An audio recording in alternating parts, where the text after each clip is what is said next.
Every time our athletes walk into this weight room, they're going to be pushed to the max. Let's go! Let's go! The barbell hasn't changed in over 100 years. I can take a 25-pound plate and we'll go out on the turf and I'll have you hating life. We talk about straining your gut, pushing past that comfort level. I want a lot of energy. What better breeding ground is there for being a success in life than the weight room?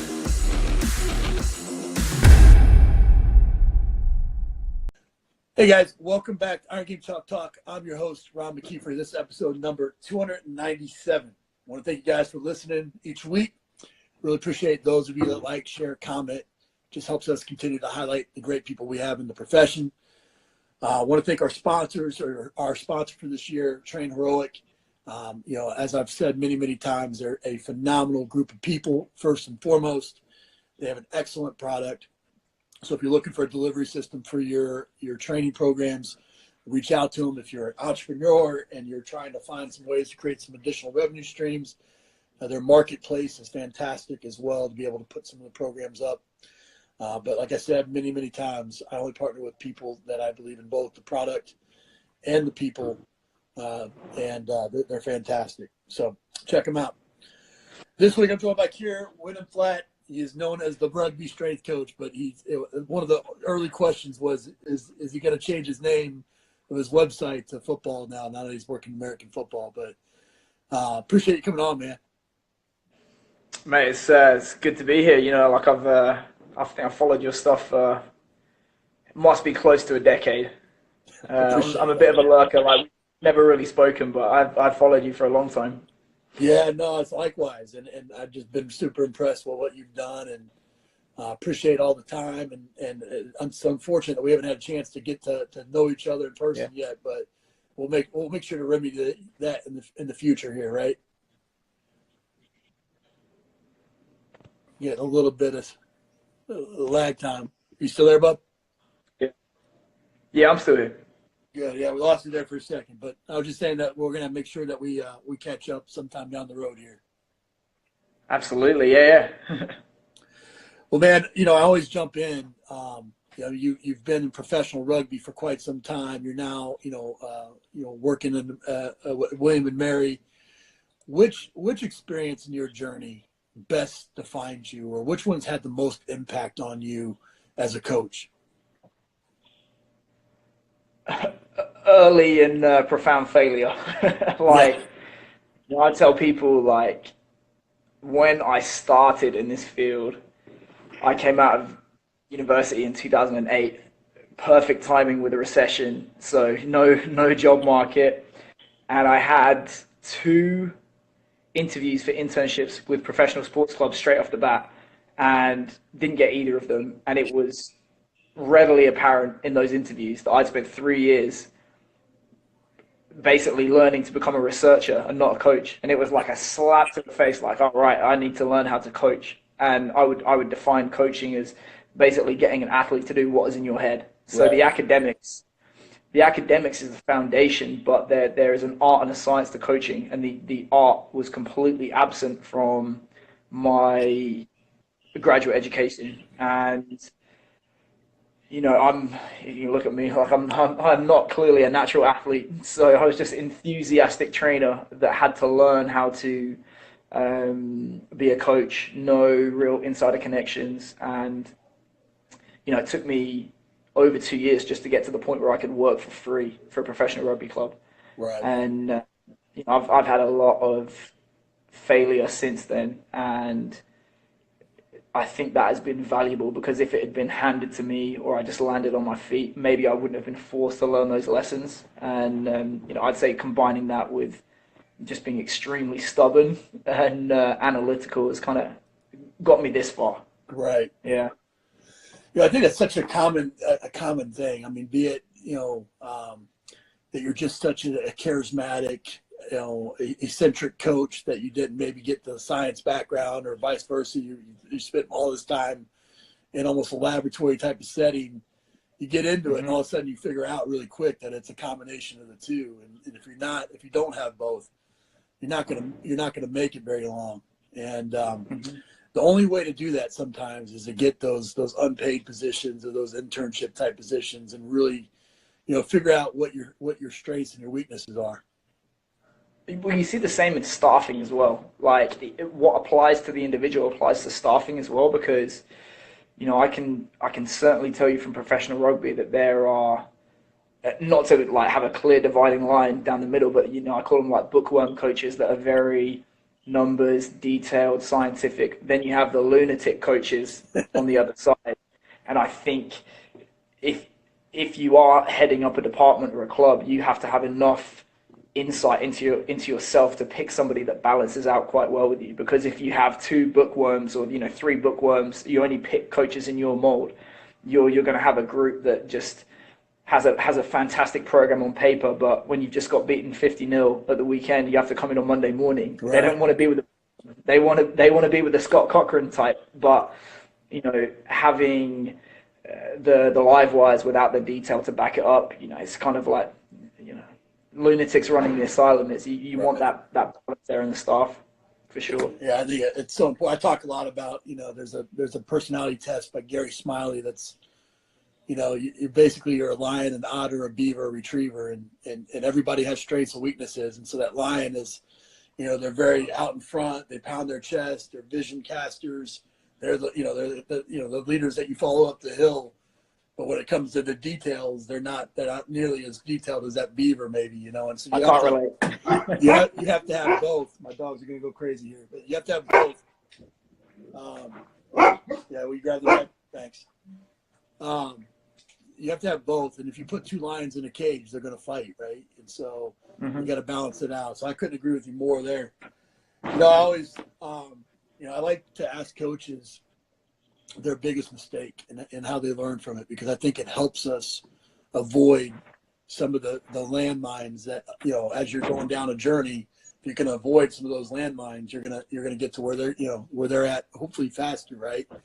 So what, in your history, I know there's lots of mistakes, we all make them, but what's one of the biggest that you've made and how you've learned from it? Man, I'm just trying to narrow it down to one. It was done very early in my career. I would say because I was an academic, because I found the intellectual side of it easy, I had the idea that how I was going to get a job was just on the merits of my work. Now, it's true, you do have to have an intellectual side to the job, but a vivid memory that sticks out in my mind was I was basically pushed to an interview and told, if you don't mess this up, the job is yours. So I went there, did this massive long interview, and it turns out they gave it to a guy that was best man at the head coach's wedding. Yep. And the feedback on the interview was, we thought you were technically better in the interview. And at which point I switched off because they gave me 3 reasons it didn't matter. But right. They actually offered me an assistant position. We're going to develop you and stuff like that. So I go into the job, and within a few weeks, it's like obvious to me that I've not got that job because I don't lack that connection. Yeah. So I promised myself, I'm never going to be that guy again with the qualifications and the knowledge, or necessarily without the connections. And I've kind of expanded it since then. It's not just networking for the sake of getting a job, but it's true that if you do want to get jobs, you're going to have people that know, like, and trust you, and you're going to have to persuade them as to your value to their program. And he did a better job than me on that day. And it's the same in training. Like, if you want athletes to do what is in your head, ultimately it all hinges on persuasion. You can't force them to do it. It's not North Korea. You have to persuade them and ask them to do what's in your head. And the quality of your persuasion is going to dictate how well they adhere to the program, how well you can get a head coach to play ball with you and not try and torpedo your program, how well you can get people to coordinate together. And I think once you graduate to a certain level as a high performance manager, it's basically just trying to get people to march to the beat of the same drum. And that's persuasion. That's exactly right. Super smart too. I mean, I talk a lot about know, liking, and trusting. I mean, that's who you work for. That's who you buy from. It's the whole deal. And networking has this kind of negative connotation almost, I think, in our field, where we think it's bad to have an extensive network or build a database of friends in the community. But I mean, it's such a tight knit tough community. And when you have been that high performance manager, you have been that leader, the challenge becomes, especially when you're in professional sport, like if you don't absolutely trust that person with every ounce of what you got, if you don't absolutely trust that person, if they make a mistake, it could cost everybody, so there's got to be that trust there in a big, big way. And so I agree. What are some of the things that you found? I know you started strengthcoachnetwork.com as a way of potentially maybe networking a bit. What are some other ways that you found to network? I think it's kind of like, I think it's like when you buy, not going to buy a product that you don't know exists. So, you have to know it exists first before you go buy it. And then what he does when they get on Amazon is they go to the customer reviews and say, right, what do people say about this? So when it comes to networking, the first thing is people have to know you exist. And then I think you have to put valuable contributions to the field out there that people are going to say good things about. So, when I think about when I went to Australia, I was keenly aware that I was going there and nobody knew who I was and nobody knew anything about my work. But I had a couple of lectures that I did for my previous college on DVD, back in the days of DVD. So I ripped it, uploaded it to YouTube and sent it to every club just saying, here it is, I hope you get value from it, not asking for a job or anything. But then I knew when I arrived 6 months later, they knew who I was to say yes to me visiting, arranging a meeting, all that kind of stuff.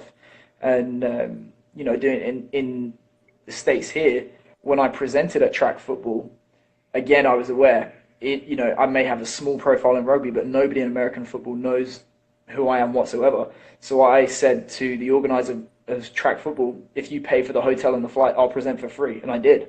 Right. Central Virginia, I had the presentation that I did on rehab, immediately went out to 4 different NFL clubs and I said, here you go, I hope you like it. Right. Not asking for anything, but it's just trying to firstly make people aware that I exist. I think is a fairly important part to getting a job, because if they don't know you exist, it doesn't matter how good you are. Exactly right. I think there's a book by Gary Vaynerchuk that's jab, jab, jab, right hook, and I read it. And it's such a, I think a lot of strength coaches haven't. I think that's sometimes a mistake where we stay so focused on our own discipline that we don't look to other disciplines for inspiration.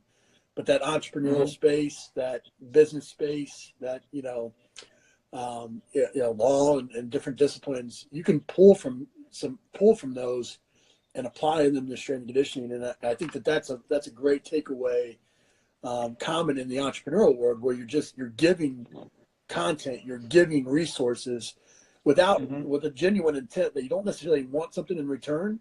But then when you do go to make an ask, because you've provided such value over time, people open their doors to you, and I think the motivation has to be pure, but it definitely has a professional benefit down the road if you do it over time. So I couldn't agree more. You talked a little bit about, making the switch from rugby to football, and everybody that's probably even watching this knows you as a rugby strength coach. It's like you're like, oh, that's Keir. I was like, dude, I didn't even recognize your name based off of, but I totally knew who you were. I think you making that decision to go from professional rugby to football, obviously there was some reasons there. What caused you to make that switch, and why come to the U.S. and kind of take that on when you're so accomplished in that rugby world? A variety of different reasons. I think, I think I maybe said it publicly, like when I was an intern, I was turning 25 when I became an intern, and I said that my dream was to be a head strength and conditioning coach in the Premiership by the time I was 30. And I did it at 28, and I was like, oh, what do I do now? And then it was, it didn't really work out at that club, but then I went back to Argentina and we went to the World Cup, went great. And for a variety of reasons, I was like, well, I'm probably not going to go to a World Cup again, and we're probably not going to do as well. And I don't want to keep chasing what I can't really control. So I went to Japan, cashed out for a couple of years there, and it got to the point where I felt like intellectually it was getting to the point where I'm doing it's if you go to a club and you do a good job for 3 years, like you can have a profound impact and that's extremely rewarding, but intellectually you're doing the same thing again and again. It's like, let's start these habits off, let's make these changes, blah blah blah blah blah. It's fun and I was good at it, but then I thought, I'd need a change. And I think kind of like, New York by Frank Sinatra. If you can make it here, you can make it anywhere. If you can make it in the NFL, which is to me is the biggest meat market in sports, it's the best athletes in the world, it's the biggest business in the world. If you can make an impact in American sports, that's really really good. It's a nice challenge for me, and I think always try and be the dumbest person in the room. I think many of the world's best coaches are in this country. And one of the main reasons I came here is Eric Corum, who's one of the smartest coaches I know, and it's a pleasure to work underneath him. Sure. Yeah, I think, obviously having been in the NFL and major college and mostly football my whole career, I can attest to that. I mean, it's like you said. I mean, you get a system down. It's fun to kind of go and maybe go to a new an organization that hasn't experienced that level of detail or organization or whatever it may be. But it does get old after a while, and once you got it turned around, it kind of becomes it's not as challenging. And going through and working with the Chinese Olympic Committee this year and working with rowing, which I never would have ever thought about working with rowing before. But I mean, it's a freaking sadistic sport now. It's sadistic. 2,000 meters as hard as you possibly can go. I had to go back through that learning process of going through the needs analysis and watching the sport, and it really was a lot of fun. And I think that so many coaches, sometimes you want to become so specialized in one sport, but seeing a bunch of, working with a lot of different types of sports, a lot of different athletes and different cultures, you want to grow and you want to grow fast. That's a quick way to do it. Absolutely. Especially, like those foreign cultures, and like coaching in a second language will make you a way better coach in your first language. I've learned that. And it will teach you to be economical with your words as well. That's it. Economical. That's great. Yeah, I love that line. I've heard you talk before just about, and this is something I've always, whenever I've talked with David Joyce or Lachlan Wilmot or guys that are in other sports, I'm like, hey, look, I want you to rip apart American football. I want you to, tell me how you would attack it. I've heard you present and talk about, the combine test. I mean, it's combine time right now, combine prep time. Everybody's doing it. Talk a little bit about the validity of the test and what maybe you would do it, looking at it from a little bit different lens. Well, I think, when you are looking to develop an athlete, you are trying to analyze exactly what it is the sport demands from them in terms of the movement patterns, so the biodynamics, the physical qualities that most strongly correlate with that position, which is the biomotor abilities, and then the energy system demands, or the energy system qualities that most underpin that sport or event. So that's the bioenergetics. And if we look, it can be difficult to analyze in field-based sports because the demands are fairly broad, but I think it's a true statement to say that elite athletes make their living by doing one or two things to an elite level, and then they're good at a bunch of stuff, or they're okay at a bunch of stuff. And I call it the postcard test. If you can write it down on a postcard what it is your position does better than anyone else in the field, that is your SPP. And those are the biodynamics, the biomotor abilities, and the bioenergetic qualities that we need to assess and program in terms of, and hopefully test in terms of. Because, to use an extreme example from track and field, if I'm a 100-meter sprinter and my event is 10 seconds of all-out alactic effort, should I judge my ability to be a sprinter based on a 60-second all-out 400-meter sprint? And just thinking about football, if we know that the average duration of a football play in a balanced offense is 5.2 seconds, and they have 36.2 seconds between plays, and they do an average of 6 plays per drive, because I read the research, how does 24 110s with 30 seconds recovery evaluate an athlete's ability to play the sport of football? And it doesn't. And you can look at this in the combine as well. If the longest run that an offensive lineman ever does is running to the sideline, why are we evaluating them in a 40-yard sprint at the combine? If a play duration is 5.2 seconds, why are we giving them a bench press test that takes almost a minute to perform for the heaviest guys? And you can look at stuff like that. I think when we talk about the skillies, the 40 is useful, the broad is useful, the vert is useful. But then I think, the linemen kind of get a hard deal. I think we could have more specific tests for those guys.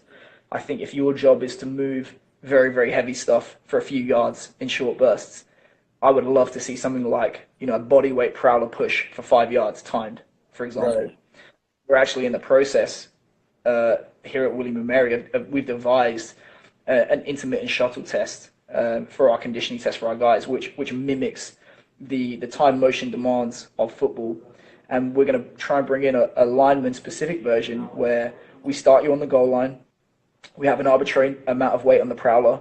On the whistle, you have 5 seconds to push it as far as possible. We blow the whistle and you rest for 25 seconds because we're an up-tempo offense. You repeat for 12 bouts, which hopefully is a goal line to goal line drive. And then we look at your distance. So that gives us your peak power output, which is how much you cover in 1 rep. We look at the total capacity of the system, which is how much distance do you cover in those 12 reps. And then we also look at the decrement, so the fatigue index of how much did you cover in rep 1 versus rep 12. And hopefully that's going to be a more specific evaluation of our guys' preparation to play the sport of football than anything like half gases, 110s, 300s, all that kind of stuff. Yeah, I think most of the people, at least the scouts and coaches that I know, they all, I think most of them would agree with that. I think a lot of them are so reluctant to give up the test because there's been such baseline that created through the years, and being able to look back and compare some of the NFL greats, to the current talent pool. They use it as a benchmark comparison, more so than even, finding out who can handle the demands of the sport the best or whatnot. So I think there's a mixture there that needs to occur to try to to appease the traditionalists. But I think, making a wholesale change, I think, is going to be something that's going to be tough to do in today's market, especially now that the freaking whole combine's on TV, right? I love it. Like, it just as a spectacle, I love it. Absolutely. I agree with you. I've heard you talk also about, the OODA loop concept and agility. Talk a little bit about what that is and what your thoughts are on it. So if we, real fundamental concept that we talk about here at William-Mary is reverse engineering sports performance.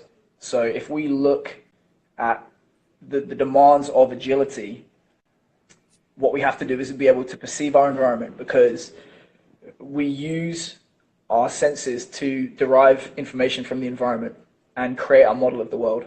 So we have to observe our environment. Then we have to orientate ourselves within that environment. So it's not just enough that you can process information, because if I, for example, have fantastic eyesight, ear sight, I'm aware of my surroundings, but I don't have any prior understanding of the game. I have no database of experience and trial and error within the sport.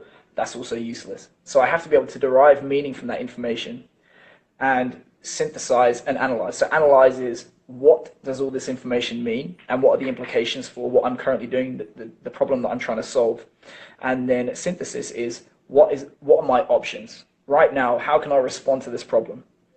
And I'm trying to use that database of information to select the most appropriate response to that motor problem. And then once I've done that, then I have to act. I have to execute it and be constantly running through that loop, tweaking and refining my responses to those problems, because sport is constantly evolving, constantly changing. And if his or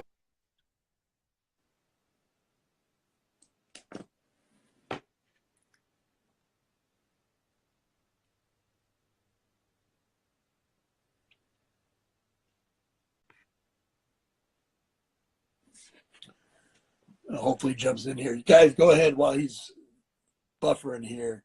Throw some questions into the comment section, and I'll make sure to get through these. We're going to go here in a second, do kind of a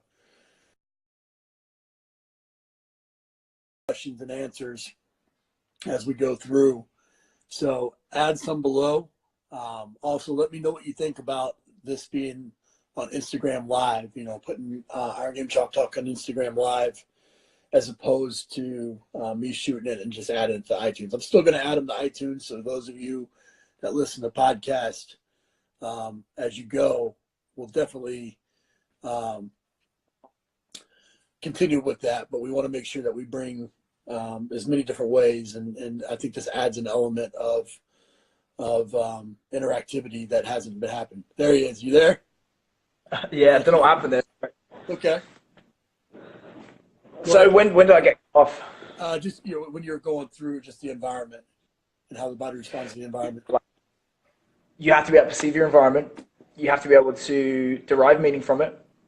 You have to be able to analyze what that means and what's likely to happen next. You have to be able to synthesize your response to that situation based on previous experience. And then you have to be able to execute it. And the faster you can run through that loop, the higher the likelihood that you're going to win. Because if I'm still running through a loop that says, oh, Ron's cutting to my right-hand side, and you've already identified it, know that if you cut left, you're going to beat me, and you're executing it, I'm going to have to reset that loop and go, oh, no, he's cutting to my left. Sure. So the faster we're able to run through that loop, the faster and more effectively we're going to be able to solve sporting problems. So when we think about agility and we think about going back to the combine, 3-cone, 5-10-5, all of these largely non-reactive drills. Right. We are not actually evaluating the full picture of agility. We're just asking guys to execute and make a choice which is really left versus right, or just respond to, a move of the ball. Whereas in the reality of sport is we're asking them to quickly perceive their environment, run through a whole host of different scenarios in their head, and then come up with a response to it. So to assume that we're accurately evaluating agility with those tests, I think is flawed. And then to assume that we are adequately training agility with things like bouncy balls, ladders, even general reactive drills like change direction on a whistle, it's useful because it gets you reacting to a stimulus, but it's not a relevant stimulus, and there's no processing of that information required. Right. So this is why, to quote James Smith, strength and conditioning is dead, because eventually you bleed so far over with your agility design, you end up becoming a sport coach, or vice versa. So I think ultimately we're all sport coaches. We just have different flavors that we specialize in, and we have to, again, learn how to collaborate with one another to come up with an optimal solution. Yeah, I agree with that 100%. I mean, agility by its very nature is react. I mean, if not, it's just change of direction, right? And it's closed loop skills. And so right now it doesn't have to be, especially with tools available to us like the Fusion Sport timing system and things along those lines, where you could add a reactive component to it, and not have to be in a million different places at once. It's silly, right? So I agree. Yeah. I agree with you 100% on that. And just getting into just overall transfer, right? I mean, does that really transfer? And is weightlifting, is that transferring? Your traditional weightlifting exercise, is that transferring to the to sport as well?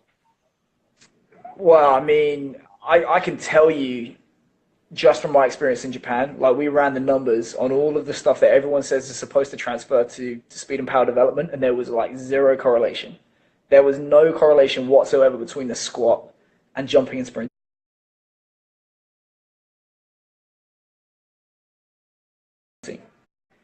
And these were highly trained athletes in terms of training age. Sure. No correlation, even when we made it relative to body weight. So I think, I'm not saying it doesn't transfer. What I'm saying is you have to understand what transfers for your group, because we are taking research done on college-age males, recreationally weight trained, and assuming that the same applies to highly trained athletes. Might not be the case. And here's the thing as well, is like, if you're familiar with Jake Jensen, who's been the translator for Bondarchuk for a while, had a somewhat upsetting conversation with him this year, which is in the Bondarchuk system, a specialized developmental exercise is an exercise where you can have a high degree of confidence, if not certainty, that an improvement in that exercise is going to result in an improvement on the field of play event. So if I throw an overweight or underweight hammer and I improve by, for example, 3 meters in that exercise, I can be almost 100% confident that I'm going to improve my competition throw. If we improve an athlete's 40 or their vert or their 5-10-5 or anything like that, can we have the same degree of confidence or certainty that we're going to see improved agility on the field of play? And the answer is not at all. Right. Because at the time of these guys, maybe go from track and field to football, and there's no improvement. There's not necessarily the high level of performance. And that's because we completely negate the psychoperceptual aspect of it, the decision making. So at best, what we do is specialized preparatory. And again, if you want to have that degree of influence where you can say, yes, I am making an impact on the field of play, you must work with sport coaches to come up with drills which do contain those elements, and you can have a degree of confidence transfers to the field of play. Yeah, I think obviously, and I'm glad you jumped in there and kind of even clarified that a little bit. I mean, do we believe that power clean and squat and snatch, do they have benefits? Absolutely. I think it's all on a spectrum, right? And it's I think what the problem with people is it lies when they lie in the extremes. It's 100% of what I do because I believe wholeheartedly it's translating, or I don't believe in it at all and I'm not going to do it. It's not, those are the polar extremes aren't the answer, but it's taking each situation, like you're saying, working with the sport coaches, because that to me, that's how I've always viewed myself. I've never viewed myself as just a strength and conditioning coach. I always viewed myself as a football coach, that my specialty was strength and conditioning, and that's where I was like, just like, instead of coaching quarterbacks, I was coaching in the weight room. And I think when we attack that way, we look for, at the end of the day, what is going to translate to wins and losses. And so much of that is not even the weight room, much less what we do in the weight room. So I agree with that. I want to get to some of these questions. If you guys are listening, throw some questions in below, just short answers on some of these, Keir, but let's go through and see what some people have here. I guess let's start with Mike's and whether or not you're going to change your online branding from rugby strength coach to something more geared towards what you're doing. I wouldn't be so bold as to brand myself the football strength coach. I'm still learning. Well, no, but I think, I guess a better question would be, are you going to continue to keep your foot in the rugby space? Obviously, with what you got going on with Strength Coach Network, those types of things. Yeah. You're going to keep them. Well, from the rugby side of things, I still work privately with a ton of rugby players. I still, work with clubs, work with individuals in rugby. So, I've not completely walked away from rugby. The Strength Coach Network stuff is actually a recognition that I initially that venture was called the Rugby Strength Coach Community, and then I realized half of them work in soccer or the Irish sports, or they've never seen a rugby ball. So what I did do was cast the net a little bit wider to encompass strength coaching in general and all sports, and also I've expanded into the business side of things, because I think Seth Godin wrote that, let's say 100 years ago, poets used to make a lot of money. And there just came a time when, poetry, there's no money in it anymore, but that doesn't discourage people from being poets. You just have to accept that that's the reality of the field that you've entered into. Strength and conditioning, the days of you're going to make $100,000 a year with a degree and barely that's it. Right. Those days are gone. The competition is supply and demand. The competition amongst coaches has pushed the wages down. The security has gone down. So you must just accept the reality that if this is what you want to do, there is an inherent risk involved. and that you're going to get robustness and security from working for yourself or having secondary streams of income. So that's another string that we've added to the community to try and help coaches prepare for that reality. So I'm trying to broaden my horizons a little bit, but also not forget the roots. Yeah, absolutely. I couldn't agree with you more. And it's something that I've preached quite a bit. Coach Dorian asked, what are your guys' thoughts on prioritizing KPIs for football players at the pro and amateur level? Of course, it depends on the individual athlete, but are there trends? I think there is not enough of a trend. I think if you look at thinking slow, thinking fast, humans have a really bad habit of taking complex questions and replacing them in their head with simple questions and answering that instead. We've taken the very complex question of how do you improve performance and replaced it with how do you make somebody squat or power clean go up. So I think we have to be really, really clear in our KPIs, outlining what it is that we want our guys to be excellent at, and then ensuring that those numbers continue to go up. Because for example, if I have a DB whose 40 goes down, but I put 100 pounds in his squat, I've probably failed him as a coach. So I think we have to be clear in what it is we're trying to do. JD De Silva asked, given your experiences now, being in college athletics, do you believe that college football is open to change?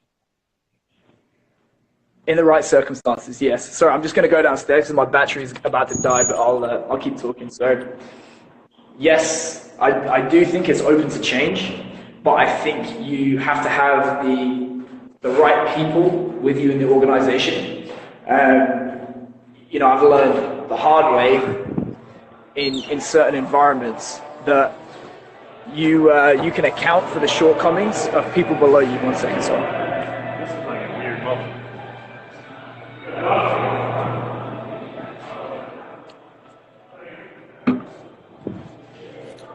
You guys, while he's getting settled, if you got some questions, throw them down below. We're going to jump off the questions here in a second. There we go. Battery. Can you hear me? Yep, perfect. Okay, so again, quoting James Smith, and this is not to say that anyone I've worked with is incompetent, but he made the point that when you work in a team or an organization, you can only account for the shortcomings of people below you. So if you're a CEO, for example, or a general manager, you get to influence how everybody in that place works. Right. And you can hire and fire, and you can change the structure. If you're an intern, you can only change you. You're not going to tell your boss how to work. Or you can hope, but it's probably not going to happen. So I think when we talk about successful organizations and organizations which are open to change, it begins with the CEO or it begins with the boss. So I think there's no way that I would be as lucky as I am now to work in the environment that I do now if it wasn't for our athletic director, Samantha. And she was open-minded enough to bring Eric in, and Eric is not conventional. And he was open-minded enough to bring me in, and I've never run a football team, but it's all those pieces falling into place, and we're pretty lucky that we appear to have that going on here at William & Mary. Yeah, that's fantastic. I couldn't agree more. That's called, John Maxwell has that. It's called the law of the lid. Whoever your leader is whatever the level they're at. That's really the cap of what the program or the organization can be at. Unless you bring in, people that can raise it beyond that. Or surround yourself with them. So I agree 100%. Last question from the group here. What's the biggest difference between strength and conditioning in England and America? I'll have a positive and a negative. So the positive is the sheer enthusiasm and energy of Americans, and I think it's interesting. Like I've spoken to a lot of people about America since I arrived in America. Sure. And this guy made a point to me. He said, America is basically a country built on screw you guys, I'm leaving. So it's just a country built on people that want to get after it and they want to win, and they're not ashamed of saying it, and everything they do is about win. And guys compete at the college level to get to the next level, and I absolutely love that energy. Now the downside to that, I think, is the industrialization of strength conditioning within American colleges. We say we're all about elite performance and mastery and high performance stuff, but it's akin to being like a factory worker. Here's 20 teams. Good luck. Yeah. Anyone who has all those teams to train, you are the only way you're going to survive is with a cookie cutter approach. Sure. And I think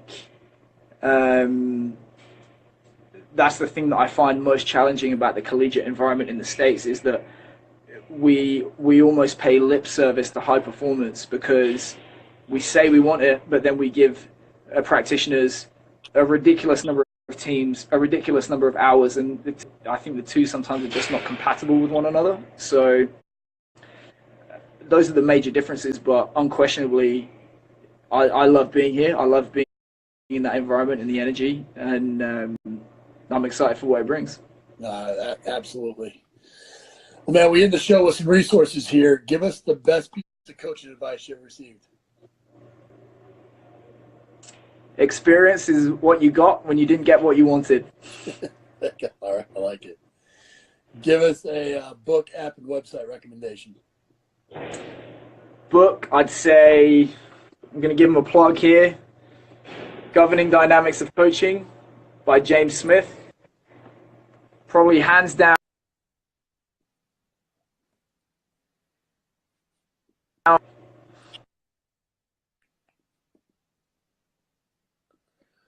This is the problem with strength and conditioning is that most of these weight rooms are in the basement level, and it makes it pretty tough to do these live streams, but hopefully he jumps back on here in a second. For the rest of you guys, any of these questions that we didn't get to, I'm sure he'll jump back in and be able to answer them, or you can reach out to him directly and just follow him on the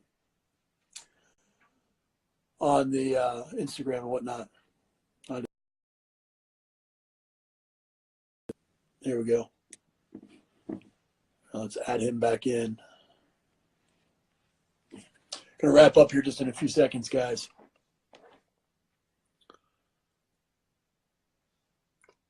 All right, hopefully he's jumping back in. There, How's it going? there he is. All right, good. All right, book. You guys got any dynamics of coaching, you said? Can you hear me? Yep. So a book, an app, and a website. Yeah. App. Let me think. I think you can't go wrong with like a good interval app. Maybe Dartfish. Like I think it's not even an app, but just the ability to record athletes and show what they did, because you have to get to that conscious incompetence before you can get to conscious competence. Exactly. Or hopefully unconscious competence. And so many athletes are in that stage of unconscious incompetence, and video can be a powerful tool in helping them to spot those flaws and self-correct as well, and get them invested in the process. Great. And then website, I'm not going to be shameless and plug my own website, strengthcoachnetwork.com. I will say it's a good website. I just like the New York Times at the moment. There you go. Being aware of the... I don't know if you want to, right now, if you read the New York Times, it's not going to excite you too much, I don't think, but. There it is. Hey, what's up, man? Sorry, I didn't mean to interrupt the Good, podcast. man. Get in here. Say hi to the Instagram world. Hey, this guy's the Great to best. see you, buddy. Absolute best. Appreciate you, Coach You Mac. too, brother. Well, just a good spot at the end, but man, super smart guy. I really appreciate you coming on the show and sharing with everybody. I think some of these guys, there's some other questions in here you might be able to jump back in and answer, but I'm so impressed by people that challenge themselves to go outside of their comfort zone, and there's no better example of that than somebody that's willing to travel the world, learn from different cultures, learn from different people, different coaches, seek out extremely smart people, and keep upskilling themselves to where you become that leader in the world. and that's what you've done, man. So appreciate you coming on the show and sharing, and really enjoy the work that you're doing. My pleasure, mate. Thank you so much for having me on. Absolutely, man. Thanks, guys. Appreciate you guys joining us. Thanks, Keir. Have a great day, buddy. That's it for this episode of Iron Game Chalk Talk. Thanks to this week's guest as well as our sponsors for bringing this episode to you for free. Make sure to check out ronmckeefery.com where you can join our mailing list, find the show notes, including all the links and resources mentioned, and information about Coach McKeefery's other products. While you are there, please join Coach McKeefery in the comments section thanking our guest for sharing. If you haven't subscribed to Iron Game Chalk Talk on YouTube or iTunes yet, make sure to do so. Comments, ratings, and reviews are always welcome. Coach McKeefery can be found on Twitter at @RMcKeefery, on Facebook and YouTube at /Ron.McKeefery. That's it for this week. Be sure to check back next week for another great episode of Iron Game Chalk Talk.